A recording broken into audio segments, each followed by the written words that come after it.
The Miami Heat are yet again making some very interesting moves in the upcoming free agency and trade period. Of course, we just got done with the most recent one, but that hasn't stopped the Miami Heat from going back to work and continuing to pursue some of these players, with it now currently being reported that Bradley Beal will be the Heat's primary target if Giannis Antetokounmpo does actually re-sign with the Milwaukee Bucks. This is all being reported by Barry Jackson. What's going on, everyone, and welcome back to the channel. Today I've got some more NBA news to talk about with you guys. Again, I'm extremely interested to see how the Miami Heat actually do go about this. I kind of actually believe that they might have even backed out of the Giannis Antetokounmpo deal at one stage, but when it does come to Bradley Beal, I definitely feel like he could be a player they could potentially try and trade for in the future. The Wizards are really trying to build this core around him with, Russell Westbrook to be the guy that plays with him. They'll have Denny Avdija now, Troy Brown Jr., Rui Hachimura, a couple other players here and there. Again, it's a very weird team. Davis Bertans as well. Thomas Bryant. It's a very weird team. Very offensive heavy. I'm not exactly too sure what they're going to do. I feel like they could make the 8th seed and could even, potentially push up to a 6th seed if it all goes well. But I can't see this team making it past the first round. The defense is absolutely awful, considering the starting 5 is going to be Westbrook at point guard. Look, he's alright at defense. He's about average. He's okay. You also got Bradley Beal at shooting guard. Pretty decent defender. Pretty underrated as well at the defensive end. Rui Hachimura is supposed to be starting at small forward now. It's currently rumored. I just don't know if he's fast enough or has the mobility to go at that small forward position and guard them. He's probably going to be pretty bad at guarding the small forward position to start off with.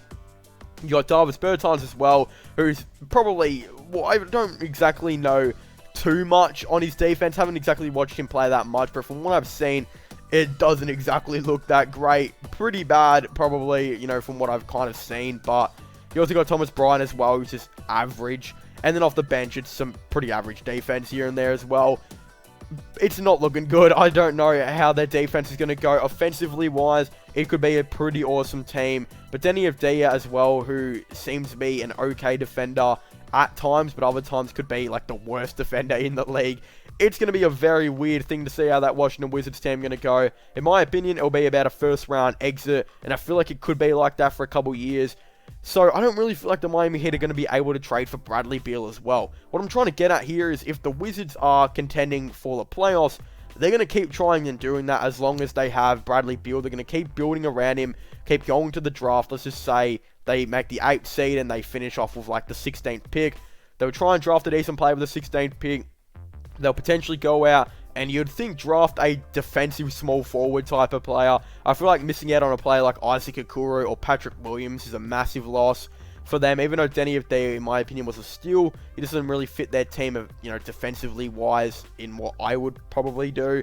You also got, again, their bench unit is very, very bad. I feel like this season will be an interesting one for the Wizards. So what I'm trying to get at here is I don't believe the Miami Heat are going to be able to trade for Bradley Beal because, again, I feel like the Wizards are going to keep building around, him and get that team going. So what they'll try and do is next season they'll obviously work on the bench, bring in some defense, bring in a defensive forward, I would most likely, presume.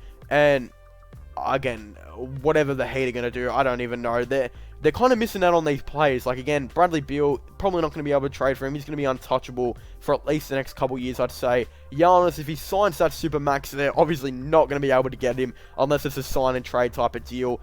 Then other than that, there's not exactly too many players out there for the Heat to go and get. You got Victor Oladipo, who could still definitely be an option, but before Oladipo as well, there were so many players they could have gotten. Bradley Beal before the Westbrook move.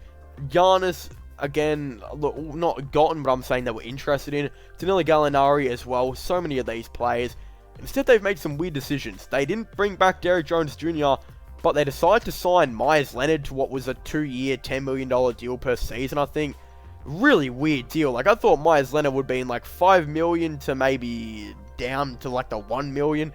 But Derrick Jones Jr., like, he's a way better player than Myers Leonard, and I feel like he suited them more than what he did.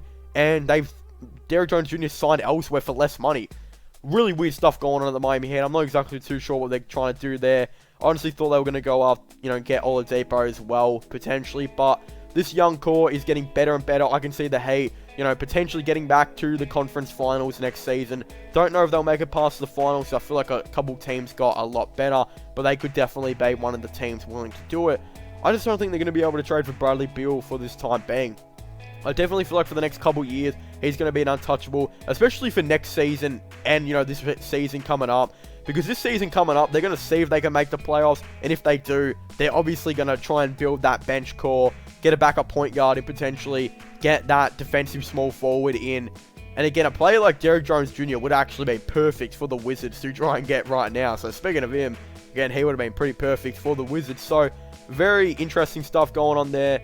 Even though the Heat aren't interested in Bradley Beal, you'd have to give up so much. It'd probably be like 3 to 4 first-round picks and a young player or something like that, just based on the fact that how untouchable this guy is at the moment. Like, if I had to think of 10 untouchable players in the league right now, I'd probably say Bradley Beal is on that list because they're definitely not going to trade him. I feel like for the next couple seasons, it's going to be a long time till the Wizards even think about potentially making a move to get rid of Bradley Beal on the team. Especially if he's happy. Like, if he's happy, why would you trade him? And they're building around a nice team around him. Like, they literally gave away John Wall, who wasn't even on playing for Russell Westbrook, who is still a top 5 point guard in the league. So, very interesting stuff going on in, you know, for Washington Wizards, and I'm very interested to see what the Miami Heat's next move is going to be, and if they will actually continue to pursue Bradley Beal, because again, I don't really feel like they're going to be able to get a deal done for him. But of course, I'd very much like to hear all of your thoughts and opinions on this down below. Don't forget to comment in the comment section down below. Do you guys think the Miami Heat will get Bradley Beal? Do you guys think they're going to be able to get Bradley Beal? Again, I'd definitely really like to know all of your thoughts and opinions on this down below. But of course, don't forget to subscribe to the channel for all those NBA news and NBA content. And also don't forget to subscribe to my gaming channel and my IRO/vlogging channels. Links for them will all be in the description down below. But as I was saying, thank you guys so much for watching this video. Make sure to leave a like, subscribe, and comment. And I'll see you guys next time. Goodbye.